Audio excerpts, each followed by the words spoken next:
Isi-shred ko siya. Ganyanin natin siya. At kung dito, cabbage. Ayan. Okay. Ito, pag nag-ihaw kayo, yun. Kahit na sabihin mo, zucchini at saka ano lang yan. Okay? Yan.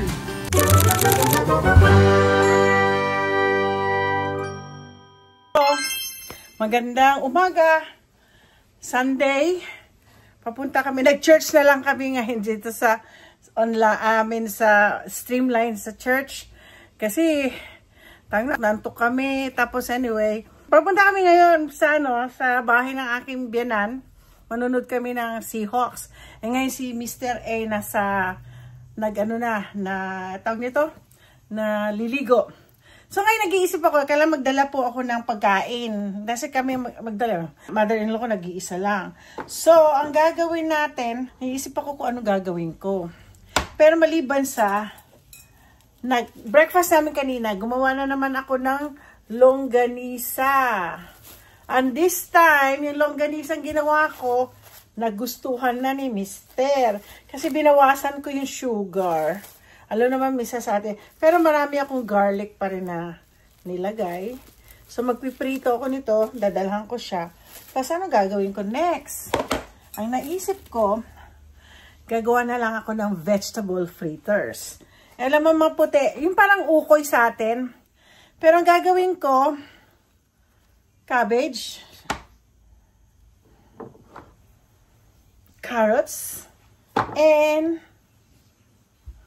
ano to? Wala, ewan ko kung meron to sa Pilipinas. Zucchini. Ito nakuha ko lang base sa base lang po to sa tawag nito sa sa YouTube, yung mga European na ewan ko kung French yan or German. It sounds like German, pero yeah, ito to. Gagawin ko po. Alisin ko na yung mukha ko. Nahugasan ko na to. Drinay ko siya para At gagawin natin, isi-shred ko siya. Ngayon, ang gagawin natin, tanggalin natin po yung natin ito kasi matubig po to. So, sa tingin ko lalagyan lang natin siya ng ng asin. Natin. So, para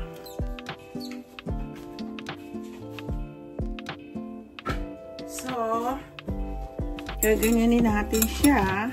So, igagano natin. Then, kita nyo, naku. Makita nyo, So, kailangan talagang pipigain natin itong zucchini. Na talaga siya, nadadry siya. Yung wala na talaga So gagawin natin yan. Di ba? Ang daming tubig. So kailangan natin talagang pipisain.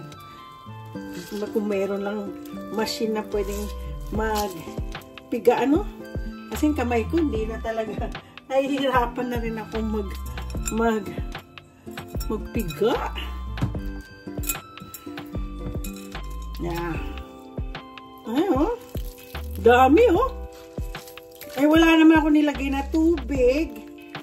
Wala masyadong nilagay na tubig. Ayan, Yeah. So, kaya maghuhugas po ako.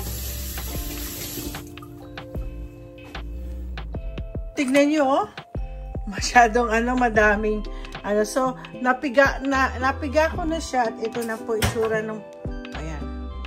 Piga na po siya. Lalagay na po natin. Ayan. Ngayon susunod sasamahin natin dyan, Okay. Teka, tingnan natin kung mayroon ako tanggalin natin. Okay. Lagay muna natin dito. Pupunas muna ako. Ang next natin is saglit. So, tanggalin natin. Ano mga yan? Maliliit lang ang carrots ko. Alam niyo ho, next year, hindi na po ako magka-carrots. Nakaka-discourage. Ewan ko. Pero pag-aralan ko kung paano magkaroon ng carrots na ganito kahaba. Kasi sa akin, puro punggok. Ano ba yan? So, ginamit ko na to. Sayang din. Sige, sige lang. So, okay. Kitang-kita ba? Lagyan natin.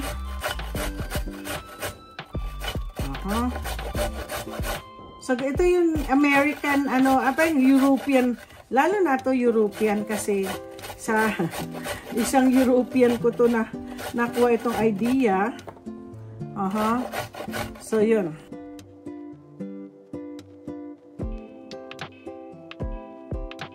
So, ito, nakaano na tayo. Ay, nakuha ko na. Nakaano na tayo. Marami na tayo na isama. Hindi ko na hinugasan. At dito lang tayo nag-shred. Oops, marami na tira. So, nakita ko nyo? Yan. Isama yung dati. Tapos, lalagay natin dito.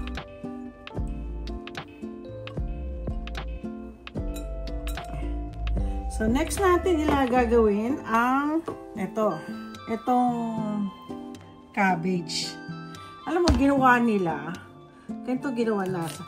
So, parang hindi na natin, alisin na natin mga outer skin para malinis. Ayan, at least, tanggalin pa natin to. So, tignan natin ginawa kasi first time ko gagawin to. Okay? First time kong mag-shred ng cabbage. Mahirap mag-slice ng ng cabbage. Ayan. So, lagay muna natin dyan. Ganyan natin. Nakikita ba? Ayan.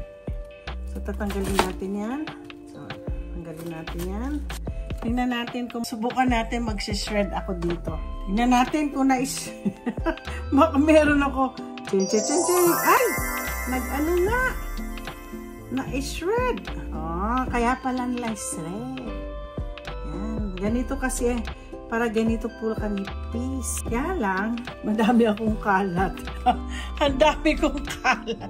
Alam nyo, sa totoo lang, pwede pa to. Ilalagay ko to mamaya sa plastic. Okay. Ilalagay na po natin. I-mix natin. Ay, naku, nahulog yung aking I-mix na natin sila sa, yan. Naku, daming alam niyo, ayoko magtrabaho ng napaka-messy. So, tanggalin ko lang tong dahil na sinabi ko sa inyo, sayang, manghinayang po tayo sa mga gulay. Ito pwede to. Siguro pwede na rin ito isama, no? Okay. Manghinayang tayo dahil pwede pa po ito. O, diba? Hindi po to basura. Ay, ang tatanggalin lang na. Ay, hindi rin. Ay, ito, lang tatanggalin natin. Yung ito. Asan yung isa? Tanggalin natin. Oo. Ay, hindi ko na nakita. Ay, ito. Itong dalawa lang. Tapunan natin. So, sayang po yung gulay. Ito rin. Sayang din, oh. Oh, pwede pa po yan. Huwag lang yung sa dulo. Okay. So, ito, pwede pa po itong gawing gulay. Ito na po tayo. Yung ating so, nako, tinto. Alisin natin yan. Okay. So, ayan po, nagdikit-dikit na. Isa sa mga natin, ilalagay is yung garlic. Nag-grate na ako ng mga garlic. So, maglalagay tayo ng garlic. Hindi na ako maglalagay ng sibuyas kasi malilate na ako. 11:30 na. Tapos, isang egg. Yan. Isang egg. Yan. Isang egg. Tapos, flour. Siguro mga na lang. Ito na lang gamitin. Ano to? Half? 1/4 lang. O, siguro 1/4 lang naman to. 1/4. Okay. Ito kasi 1/2. Mag-overacting naman na ako. Ito. Teka. Babalik natin yan. So, cornstarch. Ito ginagamit kong cornstarch. So, ano natin, at least 1/4 lang. Para magdikit siya. So, ito, soup ko to kagabi na ayaw ko pong tantanan. Mininom ko kagabi. So, konting salt. Lagay tayo ng salt. Actually, dati hindi ako nagsusalt. Kaya lang sabi sa akin ni Nap, wala daw lasa yung aking. Sandali lang po ha. Okay. Sunod, pepper. Alam niyo sa totoo, sa luto, basta may salt and pepper ka, okay ka na. Tapos, tignan ko, alam kung pwede pa natin lagyan ko ng seasoning. Sabi, natutuwa naman ako kay teacher din, ginamit nila yung Johnny seasoning na pinadala ko. Yung seasoning na yun kasi, nandun na yung salt, nandun na yung season. Yun, para sa mga chicken, pork, beef, or steak, na na tawag nito? Na pag nag-ihaw kayo, yun, maganda po yun. Maganda po yung Johnny seasoning. O sa steak namin, yun lang nilalagay namin. Tapos pork chop, yun din. Pag inihaw o prito, Johnny seasoning lang. Hindi naman sa nag-ano ko na gawa dito yung Johnny seasoning. Alam niyo, makikita niyo yan sa yung Johnny seasoning sa SNR or sa dito sa Costco. Kasi talagang yan. Meron ako mga kliyente kasi nagtatrabaho sa Johnny seasoning. So tuwing magagawin ko ang taxes nila, sila po ay nagdadala sa akin ng Johnny seasoning. Ayan, ito na po.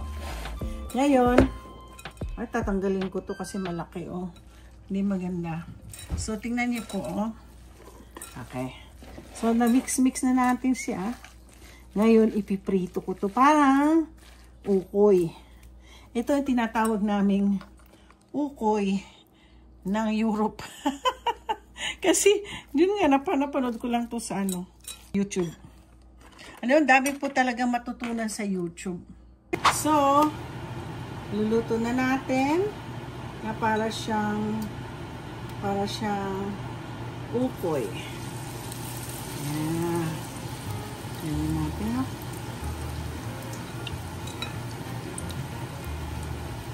Tatlo.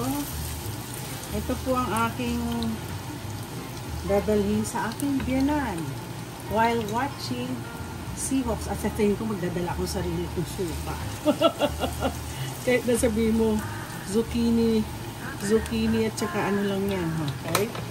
Yan.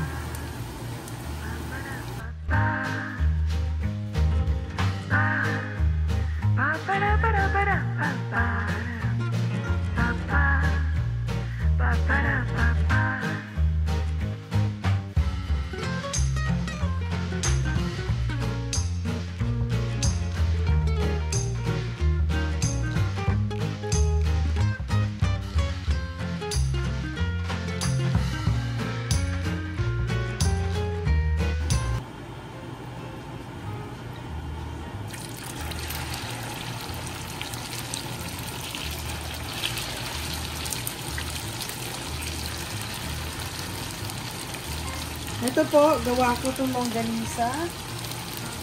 Kaninang umaga itong breakfast namin. Hindi ko na, kasi na-vlog ko na po ito Pero this time na, 2, 4, 6, na na to, na, what do you call this? Approved na to kay husband. Kasi, sabi niya, masyado daw matamis yung yung unang ginawa ko, yung nakuha ko sa ni Chef RV. Kaso, ito naman ngayon, nagustuhan niya kasi less ng sugar. I-slow fire ko siya para maluto lahat. Okay, ayan na yung longganisa. I hope my mother-in-law will like the longganisa. So, ilalagay na natin. May malit akong bag. Madalas ko po ito dala to sa opisina. So, lalagay ko dito. Ito maganda kasi nakaka-keep ng warm. So warm pa yung longganisa ko. So pwede natin lagay. Tignan natin kung pwede ilagay ito. Hindi, masyado na malaki. So ilalagay natin siya. So warm siya. Dito ko nilalagay yung pagkain namin. Pag kami lang dalawa, pag kami lang tatlo, So, ito. Ngayon, ito pong ginagamit kong suka. Yung nakano. Ay, kailang ilalagay ko na lang sa lalagyan. Ay, wala na. Hindi na pwede. Lagay ko na lang itong ito. So, kakasya na po ito. Sana po magustuhan ni mother-in-law. Tingnan natin po mamaya. At ipapakita ko sa inyo kung magustuhan. Tingnan natin. Minsan maarte kasi sa pagkain yung pinan ko eh.